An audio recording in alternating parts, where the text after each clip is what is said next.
Симон, благодаря ти за помощта. Надявам се да нямаш проблеми с Гари. Най-вероятно ще ме уволни. Наистина ли? Шегувам се, Луна. Напред. Много смешно. Умирам от смях. Нужда от помощ, Канкьорке? Стресна ме. Какво правиш, Отворко? Имах предчувствие, че имаш нужда от мен и дойдох. Невероятен си, Отворко. Да. Така е, вземи колоната, че тежи много. Добре, 1, 2, 3, готово.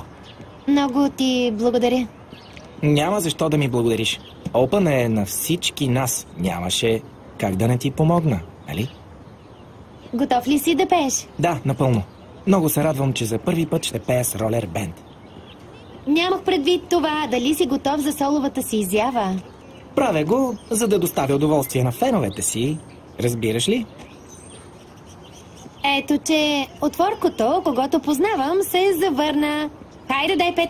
Добре, да ти кажа ли истината? Да?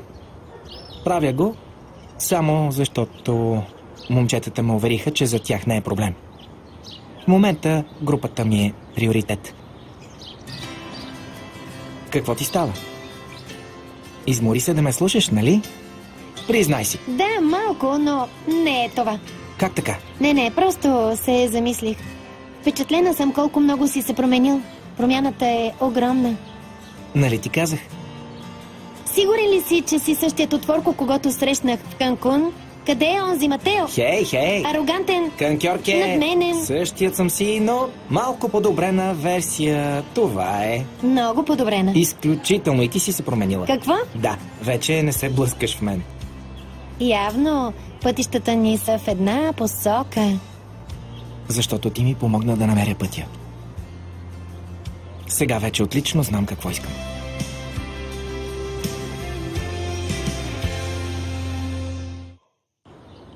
Извинете. Добре. Извинете, прекъснах ли нещо? Какво правиш тук? Аз се поканих. Проблем ли има? Моите приятели са абсолютно толкова добре дошли, колкото и твоите. Нали, братовчетки? Да, разбира се. Особено ако идват да помогнат със сигурност. Хайде, Матео. Да. Добре. Хайде. Ще ти помогна. Благодаря. Може и сам. Не, благодаря. Благодаря. Ще успееш ли? Да, тежка е, но мога спокойно да я нося. Впечатляваш ме. Амбър, дойдох точно на време. Щяха да се целунат. Добре, че успях да им съсипя момента.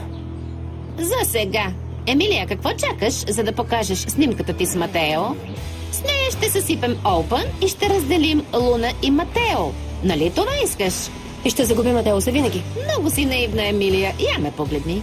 Матео никога няма да бъде твой. Да, ако покажа снимката, няма да го направя, Амбър. Казах ти. Да знаеш, че грешиш. Правиш голяма грешка, Емилия. Педро? Да. Аз ще тръгвам, за да помогна на Симон за звука. Добре, ще се видим. Педро, да поговорим? Не може ли по-късно? Не, моля те, само за малко. Не обичам да крия от най-добрия си приятел. Не искам да се карам пак с Нико. Нико няма да разбере. Добре, слушам те. Искам да пея на Опън. Защо се смееш? Това ли било? И какъв е проблемът? Ами, Нико, Какво като разбере? след случилото се и след като Гари ме назначи, не искам да си мислите, че си гледам интереса, искам само да пея. Не искам. Спокойно, вярно е, че Нико е малко сърдит, но ще му мине. Щом искаш да пееш на Опън, направи го. Няма проблем? Да, прав си. Много добре. Да влизаме.